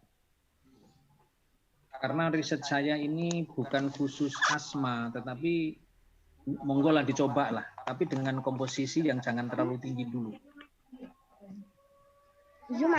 Ya, karena kain komposisi kan itu bisa keluarkan darah. Separuh dulu mawon, separuh dulu dan dibuat encer. Karena mohon maaf saya ini bukan untuk yang asma, tetapi memang ternyata setelah saya analisis itu di M3 reseptor itu memang protein target dari senyawa karpin itu di M3 reseptor. Nah, M3 reseptor itu ada di sel otot saluran pernafasan. Otot saluran pernafasan. Nah, sehingga kalau asma barangkali mungkin tampaknya sama, ya mohon nanti dicoba yang setengah komposisi mawon rumiyin tadi. Komposisinya setengah rumiyin.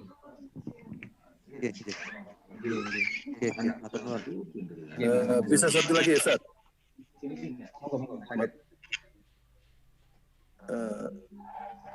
Nun sewu, satu lagi mau bertanya. Monggo. Ini kan nomor HP sampean. 082 141 196 113 082 14 119. Ada yang bertanya dari chatting Prof Amin. Gih, dari Bu Dian Rahma nggih. Betul, monggo. Untuk ramuan yang fresh tadi setelah diberi madu, apakah tidak usah disaring langsung mawon? Iya. Semua langsung, nggak usah disaring. Kalau disaring nanti ada eman-eman, udah langsung saja. Koiri terus? Nggak usah disaring. Oh, koiri. Begitu di blender, tuang di gelas, tambah madu, diminum. Mohon tidak disimpan, gitu. Jadi langsung diminum. Jadi jangan nanti untuk siang kita bikin pagi banyak, untuk siang sore tidak. Sebaiknya selalu fresh. Kalau perlu tak terus nek WA tem panjenengan nggih. Prof Amin boleh tanya? Assalamualaikum. Waalaikumsalam. Saya Ali dari Jakarta. Ya. Itu masalah nigella tadi, Ustaz. Itu yang bubuk apa atau yang minyak? Atau mana lebih efektif, lebih bagus? Yang bubuk, Ustaz, yang bubuk. Oh, yang bubuk ya? Iya, yang bubuk. Kalau bubuk itu lebih cepat dicerna. Oh gitu ya? Iya. Jadi kelebihannya bubuk ini lebih cepat dicerna.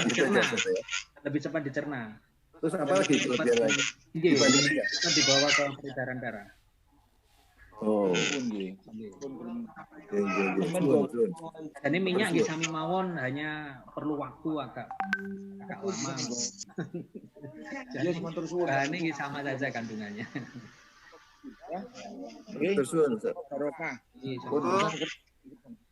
Ada lagi mungkin tanya juga ke dokter sama ke Prof Joko juga. Monggo yang lain boleh bertanya ke semua narasumber. Sebelum nanti Kulo dongakno sehat walafiat, panjang umur, rezekine akeh, nggih. Terus rumah tanggane kabeh damai sejahtera. Putu-putune sampean padha sehat walafiat, nggih. Insyaallah nggih. Monggo matur sembah nuwun. Kulo nggih sampean dongakne nggih. Sami-sami. Ada pertanyaan di di chat. Ada efek samping? Insyaallah nggak ada. Herbal itu nggak ada efek samping. Pencegahan bisa. Pencegahan itu hanya sekali aja. Pagi saja untuk pencegahan. Warahmatullahi wabarakatuh. Untuk Pak Abdul Ghaffar sama Bu Matur suwun nggih, matur suwun nggih.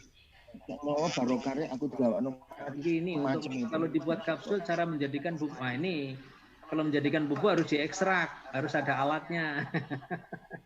Jadi tidak bisa dikeringkan ditumbuk mboten saged. Diekstrak, kalau dikeringkan ditumbuk itu bahan-bahannya bisa katut hilang. Jadi itu ini ada dengan diekstrak, saya ada punya alat ekstraknya. Monggo Ustaz Novi dilajengaken. Monggo, ada lagi kah yang mau bertanya ketiga narasumber? Oh ya, saya sudah share untuk grup WhatsApp. Ada linknya di chatting, jadi silakan monggo yang mau gabung ke grup WhatsApp bisa langsung klik. Jadi bisa langsung masuk ke grup. Semua materi yang tadi akan ada di sana semua. Antum tuku bakso aku mau. Hafiz, assalamualaikum. Hafiz. Oke, monggo dari mana? Dari Ateng, Gus. Jakarta. Ya. Gus, yang tadi semua nanti akan dikirim ulang ya ke grup ya? Iya, ya, ada 3 materi tadi. Jadi film yang dari air kefir, terus dari Prof. Joko untuk probiotik, dan slide-nya Bu Dokter juga akan dimasukkan ke sana. Baik Gus, matur suwun Gus.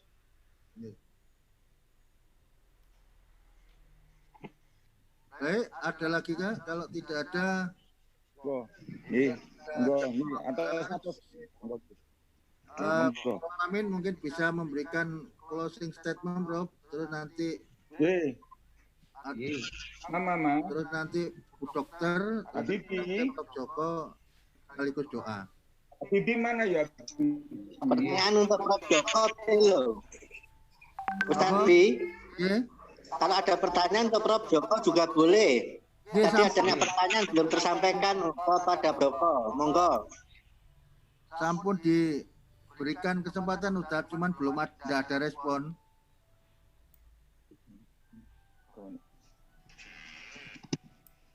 Monggo silakan. Nah, monggo. Inge mau bertanya ini. Assalamualaikum warahmatullahi wabarakatuh. Kalau ada yang tanya Pak Novi. Ya, ini mau bertanya ke Prof. Joko. Waalaikumsalam, monggo. Monggo. Untuk memastikan saja, monggo. Alhamdulillah dulu kita sudah pernah ambil biang ke panjenengan Profesor. Dan sudah kita kembangkan. Cuma tadi saya belum jelasnya itu yang sudah kita kembangkan dengan kelapa 10, kemudian madu 1, jadi komposisinya kan 12 itu setelah 6 hari itu sudah menjadi biang dan bisa dikembangkan lagi. Apakah begitu, Dok? Prof? Halo? Prof. Joko?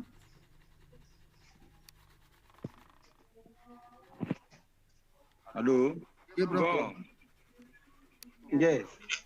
Jadi biang yang sudah kita, alhamdulillah kita pernah ambil dari panjenengan, itu alhamdulillah sudah kita kembangkan dan sampai sekarang masih dipakai di tempat kami. Itu setelah kita buat, setelah 2 hari dari keterangan panjenengan tadi kan sudah bisa dibuat sebagai probiotik itu, campuran probiotik dan prebiotik itu. Kemudian agar menjadi biang kembali itu menunggu setelah 6 hari. Apakah memang demikian, Prof? Saya minta kejelasannya itu. Apakah itu memang setelah 6 hari itu kemudian bisa kita kembangkan lagi dari bahan itu menjadi biang dan nanti dikembangkan lagi. Demikian, Prof, pertanyaan saking kaula. Prof. Joko?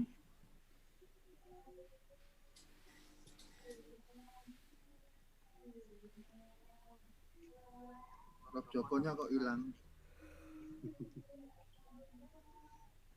Halo, saya dengar suaranya. Oke, siap, Prof. Monggo. Jadi begini, untuk 2 hari itu sudah terjadi sudah terjadi beranak pinak itu yang namanya mikrobanya. Jadi sudah cukup bisa dikonsumsi. Kalau untuk menjadi biang kembali, menjadi starter kembali itu ditunggu sampai dengan 6 hari. Oh, gitu ya. Itu teorinya dari Quran seperti itu, nggih. Nggih. Jadi setelah 6 hari lebih itu nanti bisa dibuat kembali sebagai biang bisa begitu. menjadi biang kembali itu. Kita simpan sampai lama, nanti kapan-kapan kita buat lagi bisa. Tapi begini nuwun sewu, itu nanti karena nuwun sewu yang di luar itu artinya virus yang di luar itu kan terjadi mutasi terus. Nah itu barangkali sampai turunan ketiga keempat itu udah cukup, dan nanti monggo diupdate lagi, bisa ngambil ke saya lagi karena di saya ini kan tamu saya banyak, jadi penyakit yang dibawa juga banyak. Jadi oleh karena itu saya setiap seminggu sekali atau 2 minggu sekali saya mengupdate probiotik itu. Saya tambahi apa, saya kurangi apa begitu. Jadi karena mutasi daripada virus ini luar biasa, dari berbagai tamu yang datang kepada saya itu pasti membawa berbagai macam penyakit. Jadi saya tahu di situ, oh ini ada masalah ini.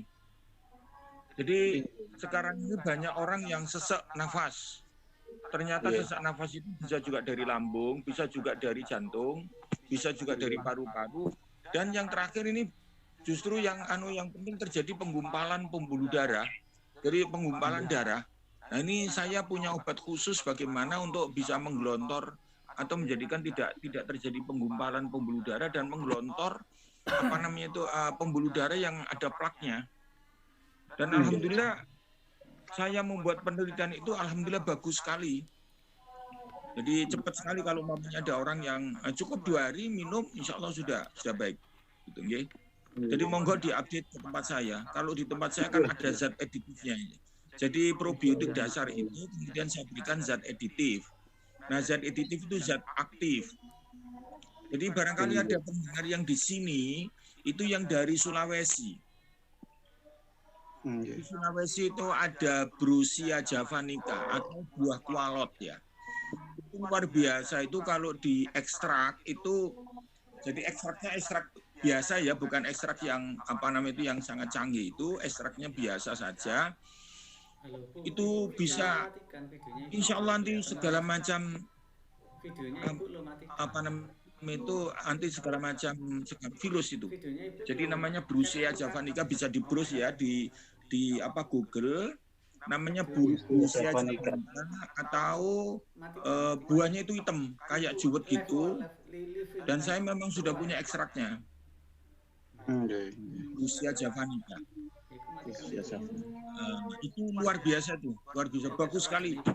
Untuk kanker juga, untuk kanker terutama kanker darah itu cepat sekali tuh. Dan yang kalau saya punya lama itu yang katecin itu saya ambil dari teh, dan itu luar biasa juga. Katecin itu juga antioksidan yang bagus sekali yang dibuat oleh alam itu. Monggo, jadi kalau umpamanya dibutuhkan update daripada Insya Allah Prof, insya Allah. Syukran lakum atas keterangan panjenengan. Punya penyakit aneh, penyakit yang kira-kira tidak bisa terdeteksi atau ini sakitnya apa, monggo. Karena memang di tempat saya di samping memberikan obat, memberikan wirid, karena memang wiridnya itu perlu sekali.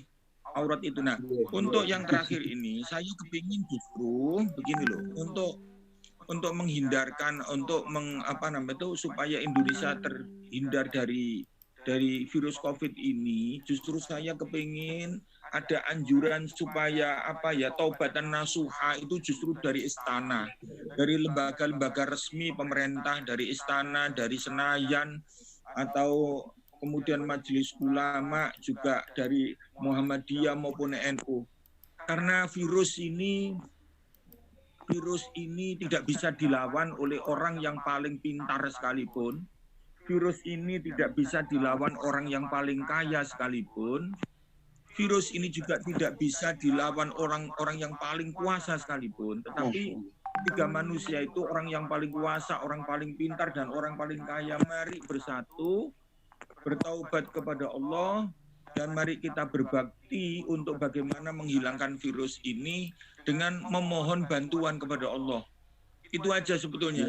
Sebetulnya kesempatan itu cukup banyak yang dikirim oleh Allah. Yang pertama kali waktu Ramadan itu, yang kedua sebetulnya waktu Muharram ini Allah mengangkat segala macam musibah, sebetulnya peluang ini, tapi kok tidak ada muncul di situ.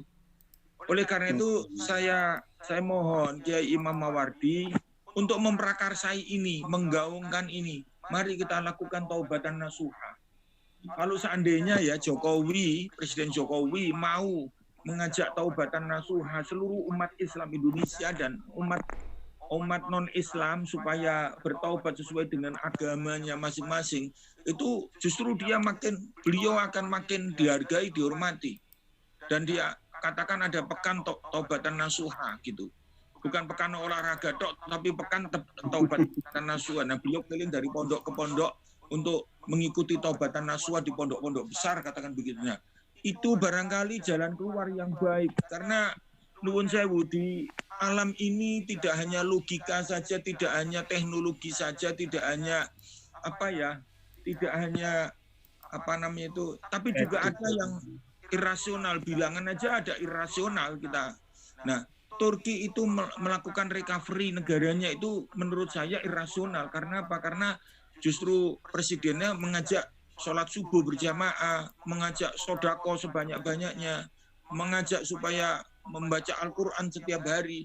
Nah, akhirnya apa? Akhirnya dengan keberkahan itu justru akan menjadikan Turki yang tahun 99 itu terpuruk seperti itu. Hutangnya banyak, sudah hampir kolaps itu ekonominya, tapi justru sekarang menjadi negara OECD, negara industri maju dan juga negara yang termasuk negara yang kuat gitu loh. Nah, oleh karena itu saya mohon barangkali Indonesia lah seperti ini.